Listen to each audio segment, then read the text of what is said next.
The Sun-Gazette's 2021 Little League World Series video coverage is sponsored by the River Valley Regional YMCA. The River Valley Regional YMCA strengthens our community by addressing service area needs through youth development, healthy living, and social responsibility. Hey everyone, welcome to another edition of Sports Talk. I'm John Gerardi, your sports editor here at the Sun-Gazette, alongside, as always, the Doc, Chris Masse. We're here outside Alameda Stadium, Little League World Series going on. You know, Chris, I feel like there's been a lot of storylines, a few upsets this year at the series, and it's been making it kind of fun early on so far. Yeah, I've been wrong about almost every game right now. I said Hawaii would win the whole thing coming in, and so far so good with them. But yeah, South Dakota in the winners bracket final, first time ever a Midwest team since this region was formed in 2001 has made it that far. Nebraska's won a couple of games. Ohio stunned Louisiana last night. So yeah, it's been totally unpredictable, and that's neat. I've really enjoyed that aspect of it. Let's talk a little bit about Ohio and South Dakota. I mean, traditionally, you know, they're not teams you think of as powerhouses per se when you get to the series, but they're both. I mean, South Dakota 2-0, as you said. Ohio upset Louisiana, which I think that was one of my favorites going in to win I had the whole Louisiana thing. going into I had them losing to Hawaii in the final. I mean, what's been the key for Ohio, and then we'll talk a little bit about South Dakota. Ohio. Ken Coomer, the experience helps. He's coached here 3 times with Hamilton. This is their 5th time here. That helps. He knows all the ins and outs of this event, so I think that relaxes the kids some. They've got a great pitcher in Jonathan Vogel who can come back tomorrow. He threw 6 shutout innings against Tennessee in the opener, and they're getting good production throughout the lineup. The offense really woke up last night, so it's one of those cases where I think they're peaking at the right time. And like I said, with Vogel pitching tomorrow, they've got a chance to keep this going and maybe even still be here come Saturday. You know, in South Dakota, it seems like they're, from a defensive perspective, it seems like they're really, really solid this year, and they're not letting much happen.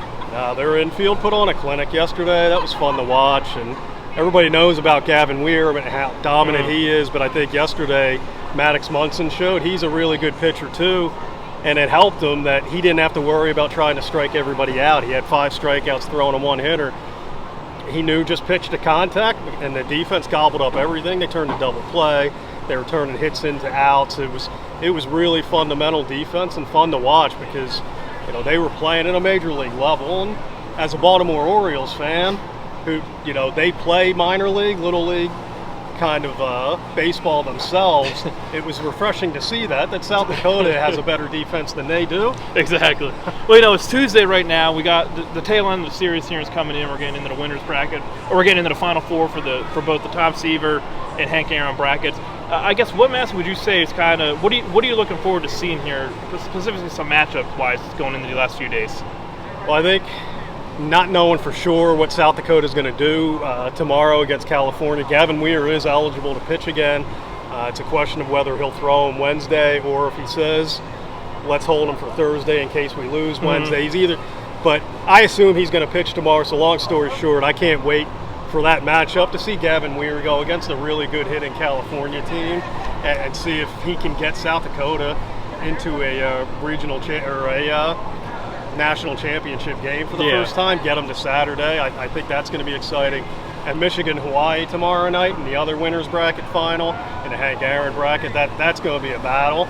Michigan and Hawaii, I think, have 2 of the best offenses here. Hawaii can score in bunches. Michigan erased a 5-0 deficit against Texas. They've got Ethan Van Bell, who's their ace tomorrow, eligible to pitch. So that's going to be a battle. So I think there's going to be there already have been some great games, and those are the 2 I'm really looking forward to tomorrow. You know, Sunday was the MLB Little League Classic with the Angels and Indians.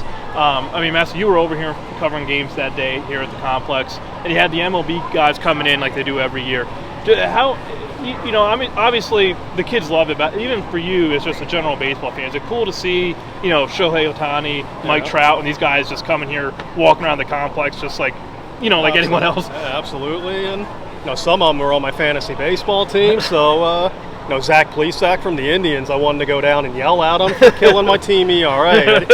I didn't, but I thought about it. But it is neat. I mean, you see these guys on TV, and it's different seeing them in person and up close and be like, wow, they are real. They don't just exist on the small screen.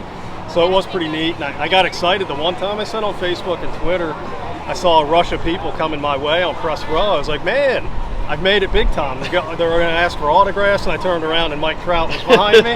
So Easy to get confused. Yeah. So it was their loss if they wanted his autograph instead of mine. Exactly. But it gives you a window into what these guys deal with all the time when there's not a whole bunch of people here, and there's still a throng of people coming at them. So I can't imagine what that's like. They make $1 gazillion, so that comes with it. But I'm kind of glad I don't have to deal with that on a regular basis. Exactly. We just get the people complaining to us when we don't do it. Exactly. We get a lot of that. Well, that'll do it for Sports Talk this week. Follow Chris on Twitter for series updates at Doc Masse, and of course we have Evan Wheaton also here at the series covering stuff. So give them a follow for updates for every single game, and we'll see you then later.